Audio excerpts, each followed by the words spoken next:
प्रेम से बोलिए सियावर रामचंद्र की जय। प्यारे भक्तों, आज पौष मास की शुक्ला पक्ष की सोमवार का दिन है और सोमवार का दिन भगवान शिव शंकर को समर्पित है। सोमवार का व्रत करने से वैवाहिक जीवन में आने वाली समस्याएं दूर होती है और कुंवारी लड़कियों को मनचाहा वर मिलता है। इस व्रत को श्रद्धा से करने और सोमवार व्रत की कथा को श्रवण करने से भोलेनाथ और माता पार्वती की कृपा से भक्तों की सभी मनोकामनाएं पूर्ण हो जाती है।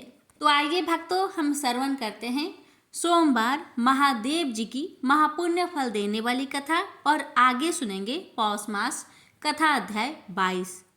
एक समय की बात है, त्रिपुरारी भुजंगधारी श्री काशीपति महादेव जी जगन माता पार्वती के साथ पर्सन रूप में विराजमान थे। जग माता ने उनसे अनुरोध किया, भगवान कोई कथा कहिए। इस पर भगवान भूत भावन किंचित मुस्कुराए और बोले, हे पार्वती सुनो, पूर्व समय में कुसमांड नामक एक ऋषि का पुत्र मंडप नाम से विख्यात था। बाल्यकाल में ही कुसंगति के कारण पाप कर्म में लीन हो गया था। अतः उसकी निंदित कथाओं को सुनकर उसके पिता, माता, भाई आदि सभी संबंधियों ने उसको अपने से अलग कर दिया। वह पूर्व जन्म के कर्मों के कारण किसी का कहना नहीं मान रहा था। उसकी आदतें यहाँ तक कि खराब हो गई कि वह साधु, महात्मा, सत्पुरुषों एवं देवी देवताओं तक की निंदा करने लगा। युवा होने पर वह दूसरी स्त्रियों के प्रेम में फंस गया। प्रेम के बस में होकर वह औरों के द्रव आदि की चोरी में भी लीन हो गया। उसके दो घनिष्ठ मित्र थे, एक था नापित, दूसरा था पटहारा। इन तीनों ने मिलकर विचार किया कि किसी धनी के घर चोरी करके अधिक धन प्राप्त किया जाए। अतः तीनों ने मिलकर राजा के यहाँ चोरी की। इस चोरी के कारण बहुत सा धन हाथ लगा। सारा धन मंडप के पास था। दोनों मित्रों के मांगने पर भी उसने उन लोगों का हिस्सा नहीं दिया। इस धन को वह एक वैश्या के यहाँ ले गया। वैश्या के यहाँ वह प्रेम लीला करने लगा। इस बीच उसको प्यास लगी। पलंग के नीचे रखी गिलास उसने खाली कर दी। स्वाद कुछ दूसरा था। इसमें क्या था? उसने वैश्या से पूछा। इसमें मदिरा थी। मंडप को इससे बड़ा दुख हुआ। मदिरा पान करके उसने महापाप किया है। यह सोचकर वह बड़ा दुख करने लगा। पर वैश्या बराबर मदिरा का गुणगान करती गई। उसने मंडप को फुसलाकर और मदिरा पिला दी तथा उसका सारा धन लेकर उसको बाहर निकाल दिया। होश में आने पर मंडप बड़ा विलाप करने लगा। पश्चाताप करता हुआ वह अपने मित्र के पास आया। सारी आप बीती सुना दी। उन मित्रों ने कहा, हे मित्र, तुमने मदिरा पान करके बड़ा पाप किया है। अब तुम इसका प्रायश्चित करो। मुझे प्रायश्चित का उपाय कहो। बिना प्रायश्चित के सुरापान का दोष नहीं मिटेगा। अतः उस वैश्या से स्वर्ण प्राप्त कर दान करो। यदि तुम ऐसा नहीं करोगे तो हम लोग तुम्हारी बड़ी निंदा करेंगे। यह सुनकर मंडप बड़ा दुखी हुआ। वह वैश्या के पास आया और वैश्या से अपना सारा दुखड़ा सुनाया। उसने वैश्या से स्वर्ण की मांग की। इस पर वैश्या बड़ी बिगड़ी और बोली, तुमने जो धन दिया है अब उसकी मांग मत करो। वैश्याएं कभी मिला हुआ धन वापस नहीं करती। क्या तुमको इस साधारण नियम का ज्ञान नहीं है? इस पर मंडप गिड़गिड़ाने लगा, पर वैश्या का हृदय पर इसका जरा भी असर न हुआ। उसने अन्य वैश्याओं को बुला लिया। सब मिलकर उसकी भर्त्सना करने लगी। कई ने तो उसको धमकी भी दे दी। हे पार्वती, इस प्रकार मंडप बहुत अपमानित होकर वहां से निकाल दिया गया। मंडप विलाप करता हुआ अपने पिता के घर की ओर चला। उसके दोनों मित्र पीछे लग गए। जब मंडप पिता के सामने आया तो दोनों मित्रों ने उसका हाथ पकड़ लिया। बोले, मंडप, हम लोगों ने मिलकर राजा के यहाँ चोरी की है, पर तुमने हम लोगों का अंश नहीं दिया है। तुम हम लोगों का अंश दो। यह बात सुनकर कुष्मांड मुनि बहुत दुखी हुए और बोले, इस अधम से तुम लोगों की मैत्री कैसे हो गई? मंडप के मित्रों ने कहा, हे मुने, इसे भाभी ही समझिए, पर न्याय की बात तो यह है कि आपका पुत्र हमारा अंश नहीं दे रहा है। यह सारा धन लेकर एक वैश्य के यहाँ चला गया। उसने सारा धन ले लिया। वह वैश्य वाद विवाद में बड़ी चतुर है। वह धन वापस नहीं करेगी। अतः आप हमारा धन दिलवाइए, अन्यथा हम राज दरबार में गुहार करेंगे। इस पर कुष्मांड मुनि ने अपने पुत्र का हाथ पकड़ लिया। मुनि ने कहा, चलो मैं स्वयं राजा के पास चलता हूँ। न्याय प्रिय और धर्मात्मा राजा के दंड से पाप का नाश हो जाता है। पाप का प्रायश्चित न करने पर नरक यातना भोगनी पड़ती है। इस पर मंडप के मित्रों ने कहा, हे मुने, आप अपने पुत्र को हमारे हवाले कर दे। राज दरबार में आपका जाना ठीक नहीं है। हम लोग इससे निपट लेंगे। इस पर मुनि श्रेष्ठ ने कहा, हे अधम पुत्र, तुम इन लोगों के साथ जाकर राजदंड भोगकर प्रायश्चित करो। तुमने जो किया है बहुत बुरा किया है। आज से तुम मेरे पुत्र नहीं हो और मैं भी तुम्हारा कोई नहीं। जब तक तुम प्रायश्चित करके नहीं आओगे, मैं तुम्हारा मुख नहीं देख सकता। मंडप के मित्र मंडप को अपने साथ ले गए। दूर एक घने जंगल में ले जाकर पहले तो उसकी खूब भर्त्सना की, फिर बाद में उसको पीटना शुरू किया। बेहद पीटने के कारण मंडप बेहोश होकर गिर पड़ा। उसके मित्रों ने समझा कि वह मर गया, अतः उसको मरा हुआ जानकर उसके मित्रगण उसे वहीं छोड़कर चले गए। कुछ देर बाद मंडप को चेत आया तो वह विलाप करता हुआ एक और को चल पड़ा। उसके दोनों मित्र एक मंदिर में रात भर भूखे प्यासे टिके रहे और प्रायश्चित करते रहे। प्रातः वे दोनों उसे देखने के लिए गए कि उसके शरीर की अब क्या गति है। वहां मंडप को न पा उन दोनों को बड़ा आश्चर्य हुआ। फिर तो वे समझ गए कि मंडप मरा नहीं है, वह जीवित है और कहीं चला गया है। उस दिन शिव महात्म्य को जानने वाले लोग पंचकोशात्मक लिंग की प्रदक्षिणा कर रहे थे। मंडप भी उन लोगों के साथ हो गया। यात्रीगण कद्रमेश्वर के समीप रहे। मंडप ने भी वहां रहकर सारी रात जागरण किया। सब यात्रियों ने उसको साधु मान लिया और वह इस बात को भी मान गए कि वह परम शिव कुष्मांड का पुत्र मंडप है। मंडप शिवव्रतधारी परम शिव साधु के रूप में मान लिया गया। मंडप ने शंकर प्रतिमा के समक्ष नृत्य और भजन प्रारंभ कर दिया। सज्जनों ने उसकी भक्ति देखकर उसका बड़ा आदर किया। मंडप भी सत्संग से परम भक्ति भाव वाला हो गया। अब उसको ज्ञान हो गया कि शिव भक्ति के प्रताप से ही उसका इतना आदर हो रहा है। वह सबका प्रिय हो गया। साथ ही भोजन, धन्य धान्य, श्रद्धा भी मिल रही है। मंडप चंडिका देवी के मंदिर में आया। वहां काशी के धार्मिक सज्जनों द्वारा भीम चंडी की पूजा हो रही थी। मंडप का वहां बड़ा आदर किया गया। रात्रि में मंडप ने क्षेत्र महात्म्य कहा और सुना। इसके बाद शिव भक्तों और विष्णु भक्तों ने मिलकर कीर्तन किया। मंडप ने इस नित्य कीर्तन में प्रमुख भाग लिया। इससे प्रसन्न हो सबने मंडप की भूरी भूरी प्रशंसा की। इस प्रकार मंडप का मन शिव में लग गया। हे पार्वती, इस प्रकार मंडप मेरे क्षेत्र की प्रदक्षिणा करने लगा। ब्रह्म हत्या, सुरापान और चौड़े कर्म आदि पापों से छुटकारा पाने के लिए मेरी स्तुति करने लगा। इस प्रकार की आराधना से वह सारे पापों से मुक्त हो गया। देहली विनायक में आकर मंडप जीवा की लोलुपता से मुक्त होकर केवल शिव शिव का उच्चारण करने लगा। उसकी साधना और भक्ति भाव को देखकर सर्वत्र उसका बड़ा आदर और मान सम्मान होने लगा। हे पार्वती, मंडप ने अन्न जल सब त्याग दिया और बार बार बिलाप कर कहने लगा कि ब्राह्मण शरीरधारी होकर भी मैंने स्वर्ण की चोरी की, साध्वी माता को ठगा, वेश्यागमन, सूरापान किया, ब्राह्मण शब्द का हनन किया। पश्चाताप से मंडप बेहाल हो गया। हे देवी, मंडप के मन में यह विचार आया कि मेरे क्षेत्र की प्रदक्षिणा करने से वह सारे पापों से मुक्त हो जाएगा। अतः वह काशी काशी शिव शंकर शिव शिव की रट लगाकर अपने पापों का प्रायश्चित करता हुआ मेरे क्षेत्र की परिक्रमा करने लगा। रामेश्वर लिंग में आकर उसने स्नान पूजन किया, सोमनाथ का पूजन किया, सीता और लक्ष्मण के साथ श्री राम जी का पूजन किया।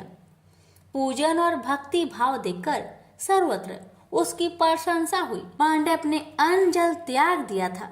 तदनंतर वृषभ ध्वज में आकर स्नान देव पूजन किया। प्रातः काल वरुणा संगम में स्नान किया। मुझे पूछता हुआ वह मेरे मंदिर आया। उसने आकर बड़ा दान पुण्य किया। संतोष मंडप ने साष्टांग प्रणाम किया। वह अनेक महात्मा उपस्थित थे। हे पार्वती, मंडप सबके आगे हाथ जोड़कर खड़ा हो गया और पूछने लगा, हे महात्माओं, मैंने बड़े बड़े पाप किए हैं। आप लोग कृपया यह बतलाइए कि इन पापों से मेरा छुटकारा किस प्रकार होगा। सभी महात्माओं ने कहा, हे मंडप, तुम शिव शक्ति केशव के भक्त हो गए हो। पंचक्रोशमात्मक लिंग प्रदक्षिणा से और शिव कीर्तन से तुम्हारे सारे पाप नष्ट हो गए हैं। इस प्रकार सुन मंडप ने कहा, हे सदस्य गणों, पिताजी ने तो मुझको घर से निकाल दिया है।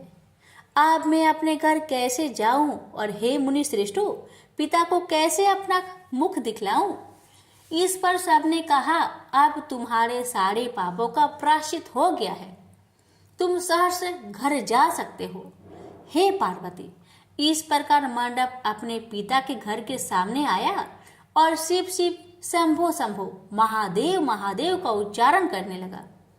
स्वर सुनकर कुष्मांड मुनि ने अपनी पत्नी से कहा, हे प्रिय, देखो तो कौन द्वार पर शिव का उच्चारण करता हुआ हमें परम सुख दे रहा है। शिव नाम की अमृत वर्षा कौन कर रहा है। मुनि पत्नी ने द्वार पर अपने पुत्र को देखा। हे पुत्र, तुम्हारा आना कैसे हुआ। मंडप ने कहा, हे माता, आपको और पिताजी को महात्मागण बुला रहे हैं। यह सुनकर मंडप की माता अपने पति के पास आई और उनसे सारा वृत्तांत कहा। हे पूज्यवर, आपका पुत्र शिव का नाम रट्टा हुआ द्वार पर उपस्थित है। उसका कहना है कि प्रायश्चित करके वह पवित्र हो गया है।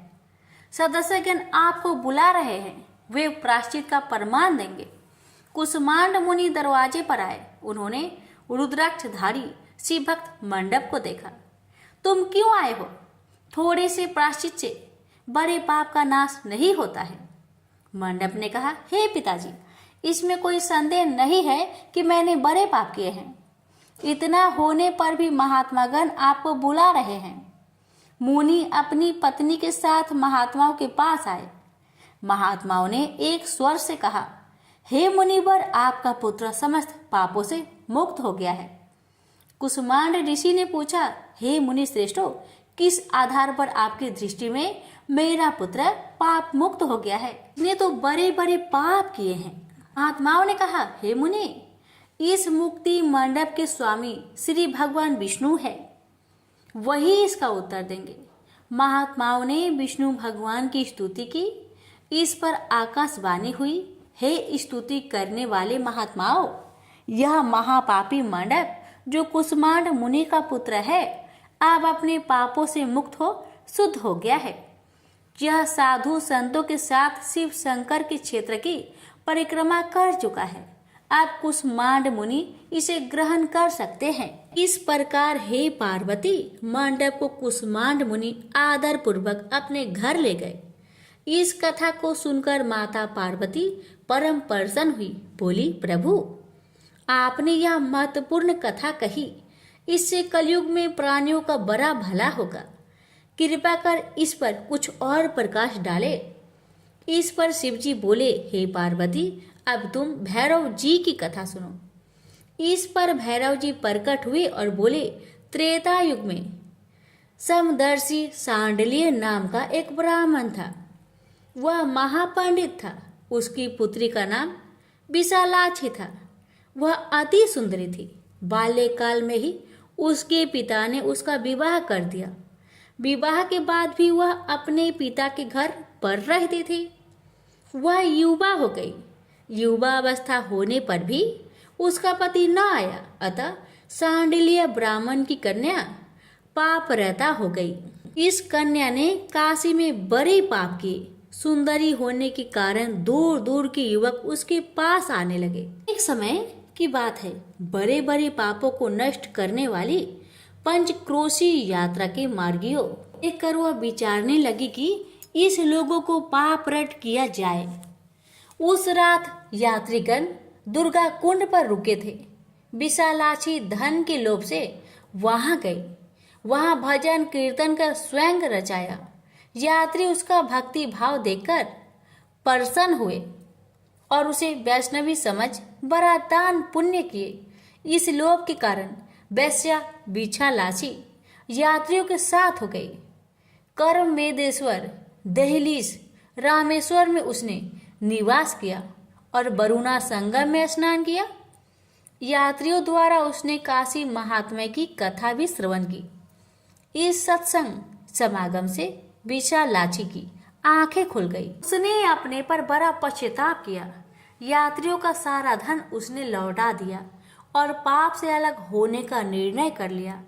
उसने महात्माओं से पूछा, हे देवताओं, मैं बड़ी पापिनी हूँ, कृपया मेरी मुक्ति का उपाय कहिए। इस पर महात्माओं ने कहा, देवी तुम धन्य हो, तुमको पापों से भय नहीं करना चाहिए।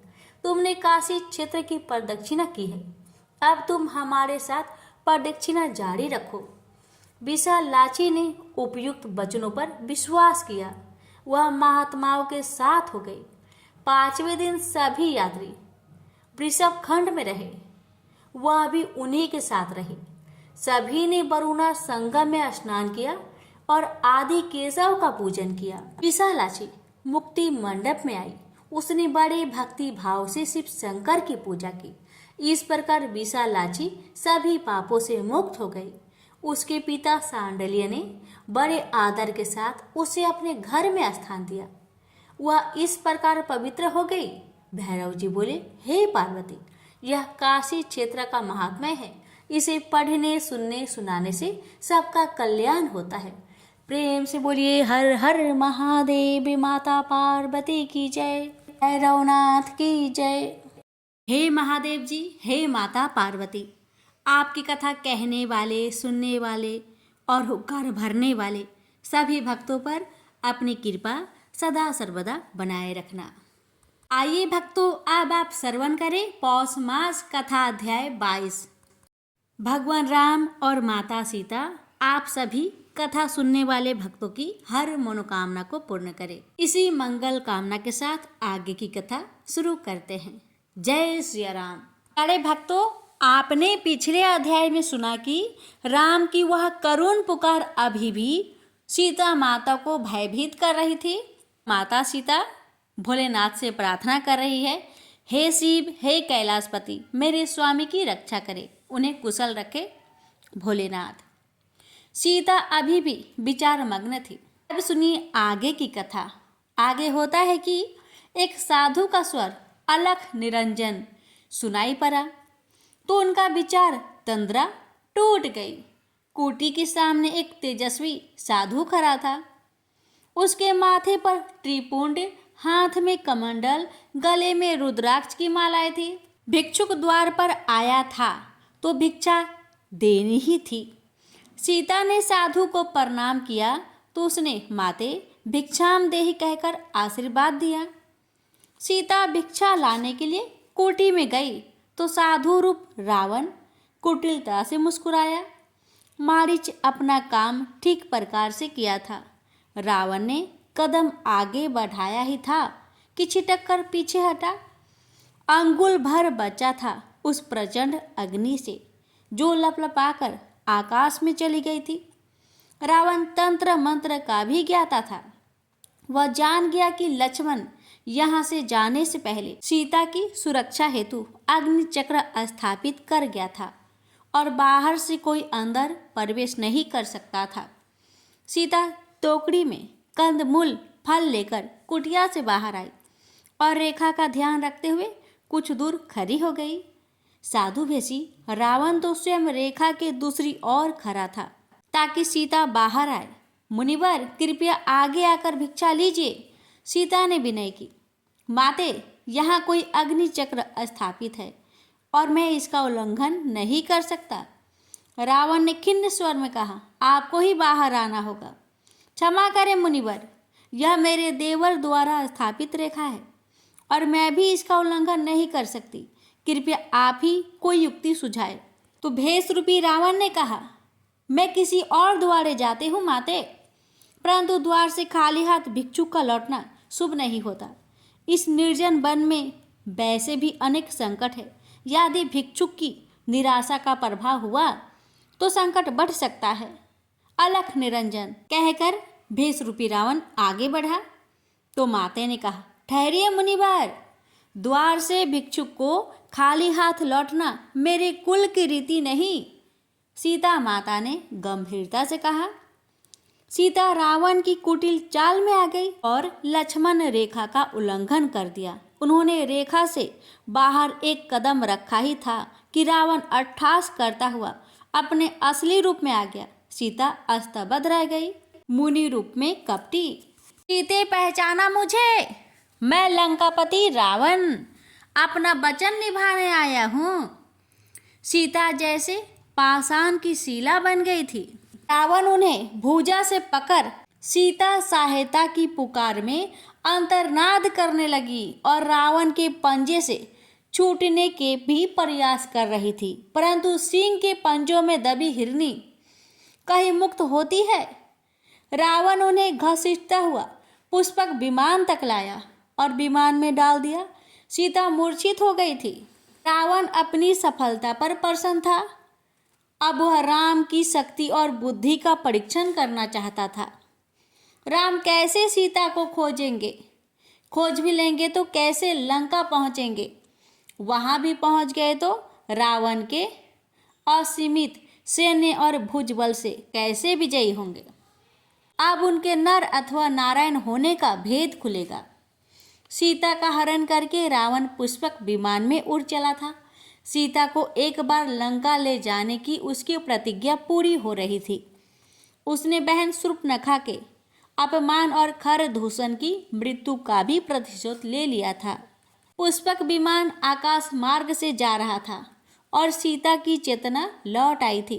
स्वयं की दशा देखकर वे जोर जोर से विलाप करने लगी। वे सोच रही थी, राम ने कितना समझाया था कि सोने के मृग नहीं होते, परंतु उसने एक न सुनी, हठ कर बैठी और राम को लक्ष्मण मृग के पीछे जाना पड़ा। फिर लक्ष्मण को भी स्त्रीयोचित मूर्खता से अपनी सुरक्षा से हटा दिया। उस पर भी वह इतनी अविवेकी हो गई कि लक्ष्मण रेखा का उल्लंघन कर बैठी। इतनी गलतियों का ऐसे ही अनिष्टकारी परिणाम होता है। इसमें राम का क्या दोष, लक्ष्मण का क्या दोष? सीता विलाप करते हुए राम लक्ष्मण से क्षमा याचना कर रही थी। मैंने अविवेक, लालच और हठ से अपने लिए स्वयं ही संकट उत्पन्न किया। हे राम, मुझे क्षमा कर देना। हे लखन, मुझे क्षमा करना। सीता के इस विलाप पर रावण अट्ठास कर रहा था। अब सीता उसके बल पराक्रम को धिक्कारने लगी कि उसने चोरों की भांति एक स्त्री का अपहरण किया है। वे चेतावनी भी दे रही थी कि उसे इसके कृत्य का घोर दंड श्री रघुवीर देंगे, परंतु रावण इन सब बातों पर अट्ठासी कर रहा था। तभी गिद्धराज जटायु, जिसने सीता का करुण विलाप सुन लिया था, उनकी सहायता को आ गया। जटायु ने रावण को धिक्कारते हुए कहा, श्री राम चराचर के स्वामी हैं, उनसे बैर करके क्यों अपने कुल वंश को नष्ट करने पर तुला है? जानकी जी को छोड़कर भाग जा, अन्यथा तेरा समूल विनाश निश्चित है। रावण ने जटायु का उपहास उड़ाया तो जटायु क्रोध में भरकर रावण पर टूट पड़ा और अपने विशाल पंजों से उसके केस दबोचकर विमान से उतारकर पृथ्वी पर पटक दिया। फिर बड़े बेग से चोंच मार मार कर उसे पीड़ित करने लगा। रावण अपना बचाव कर रहा था और सोच रहा था कि यह बूढ़ा गिद्ध अपने समय में जाने कितना बलवान होगा। जटायु उस पर भारी पड़ रहा था।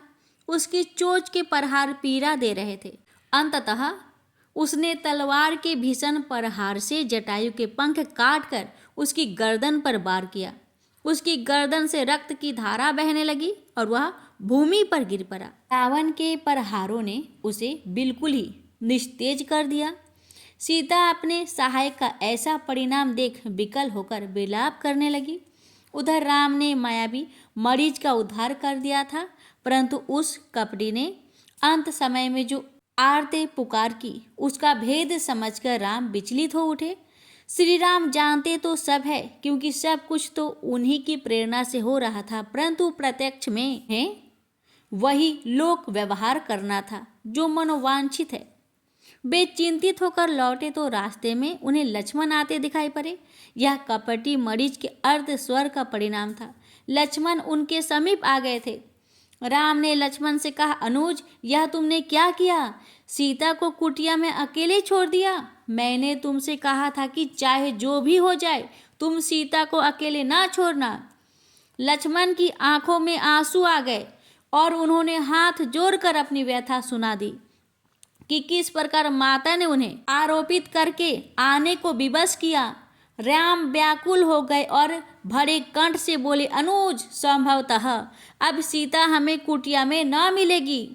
प्रभु, मैं कुटिया के चारों ओर आमंत्रित मंत्र रेखा बनाकर आया हूँ। राम तेज कदमों से कुटिया की ओर चल पड़े। लक्ष्मण भी अब विकल हो उठे। त्रुटि उनसे भी हुई थी। वे जानते थे कि श्री राम पूरी तरह सुरक्षित होंगे और माता सीता को केवल भ्रम हुआ है। फिर भी उन्होंने विवेक से काम नहीं लिया।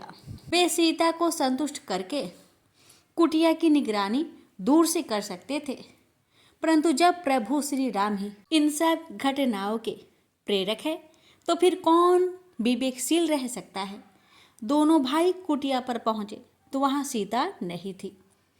राम विकल हो उठे और लक्ष्मण भी। राम विलाप करने लगे। वे सीता का नाम ले लेकर पुकारने लगे। वे वृक्षों, शाखाओं, लताओं, पुष्पों, भ्रमरों और पक्षियों से पूछने लगे, हे खगमृग, हे मधुकर श्रेणी, तुम देखी सीता मृगनयनी?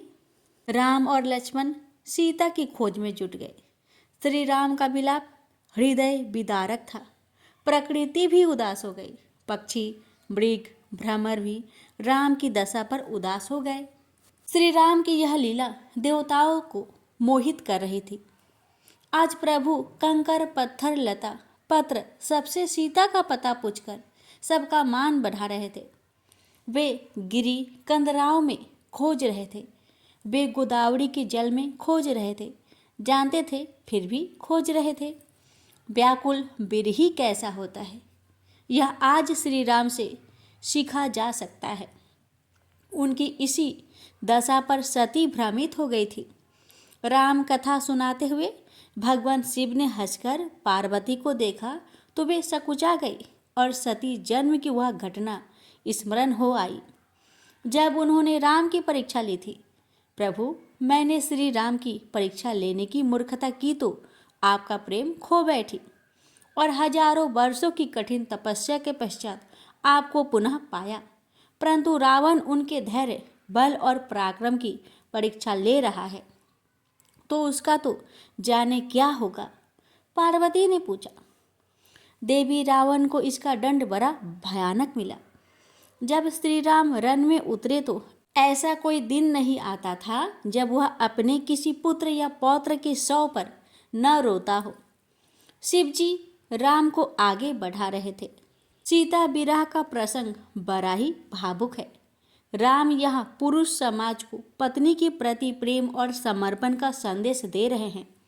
सनातन काल से ही स्त्री भोग्य मानी गई है।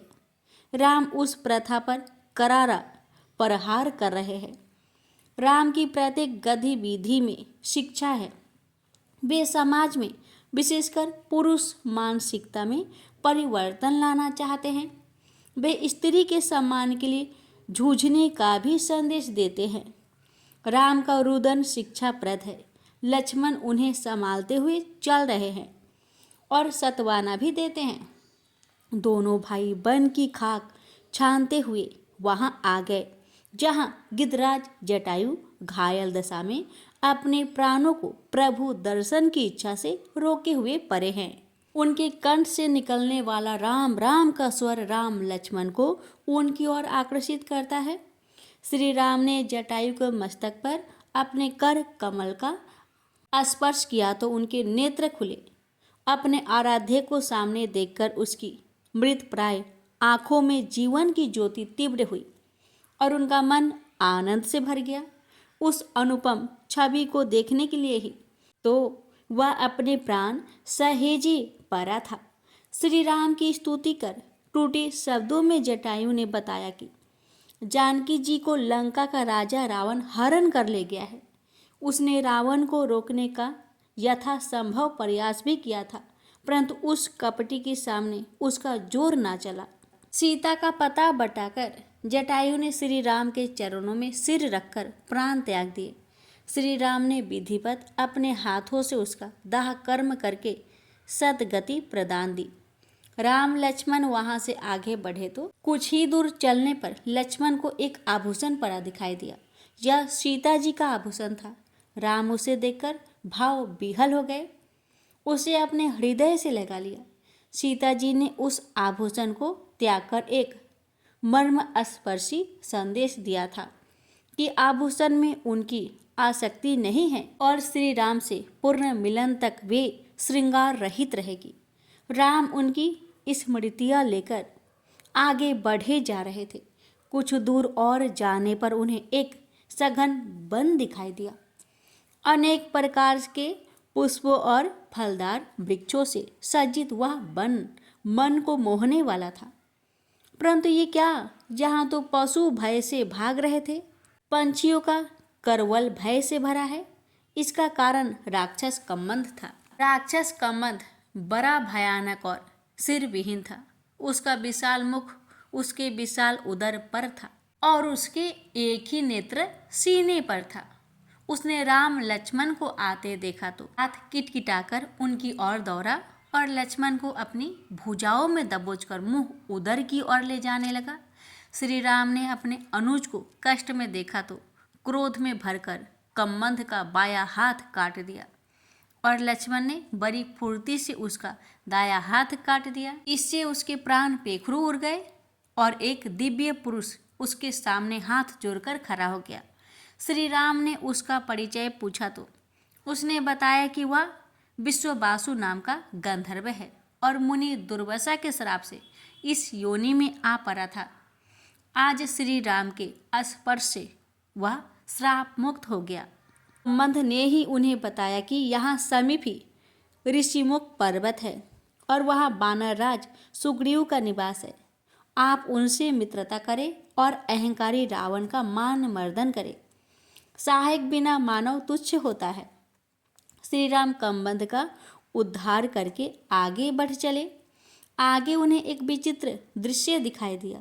कंटक और पत्थरों के उस वन मार्ग पर एक मार्ग ऐसा भी था जिसे देखकर सहज पता चलता था कि कोई रोज उसे बुहारता है। उस निर्जन वन में ऐसी स्वच्छता तो कोई श्रीहरि का भक्त ही कर सकता है।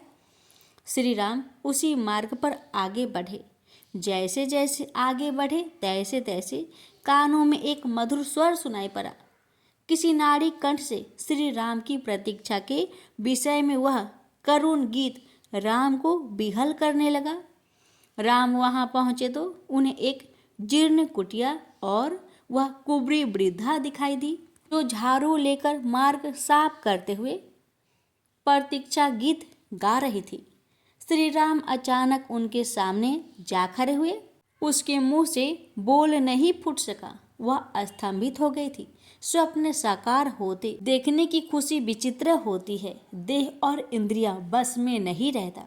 वह वृद्धा सबरी थी। वह भिलनी जो इस निर्जन वन में राम की प्रतीक्षा कर रही थी। वह रोज मार्ग बुहारती थी। वृद्धा सबरी दंडवत श्री राम के चरणों में गिर पड़ी। करुणा निधान श्री राम ने उसे उठाकर हृदय से लगा लिया। उसका सारा शरीर कांप उठा। उसकी खुशी का ठिकाना नहीं रहा। उसने प्रभु से कुटिया में पधारने की विनती की तो श्री राम ने उसका मान रखा। दोनों भाई उसकी जीर्ण मगर स्वच्छ कुटिया में आ गए। वह सबड़ी ने एक डालिया में कुछ जंगली बैर उनके सामने रख दिए जिन्हें वह बरसों से चुन चुन कर ला रही थी।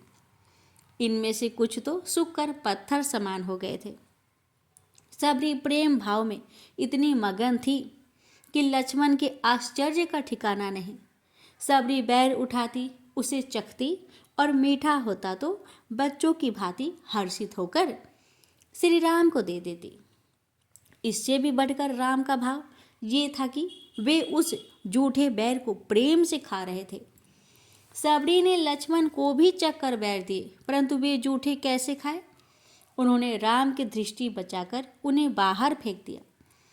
राम से क्या छुपा है, उन्होंने देख लिया और लक्ष्मण को देखकर मुस्कुरा दिए। लक्ष्मण लज्जित होकर दूसरी ओर देखने लगे। श्री राम भक्त के बस में है। भक्त का निश्चल प्रेम उनकी बैरी है। सबरी की श्रद्धा दुर्लभ है। वह असंभव, अशिक्षित और अज्ञानी है, परंतु प्रभु की दृष्टि में वह पंडित है, क्योंकि वह आत्मा और परमात्मा के संबंध को जानती है। श्री राम बड़े ही भावपूर्ण होकर उसे 9 प्रकार की भक्ति का ज्ञान देते हैं, जिसमें मनुष्य के कल्याण का सार है। लक्ष्मण चकित थे। प्रभु इतने भावमगन हो गए थे कि उन्हें समय और संकट का ध्यान ही नहीं रहा। सबरी का जीवन धन्य हो गया। वह मूढ़ थी, ज्ञानी हो गई।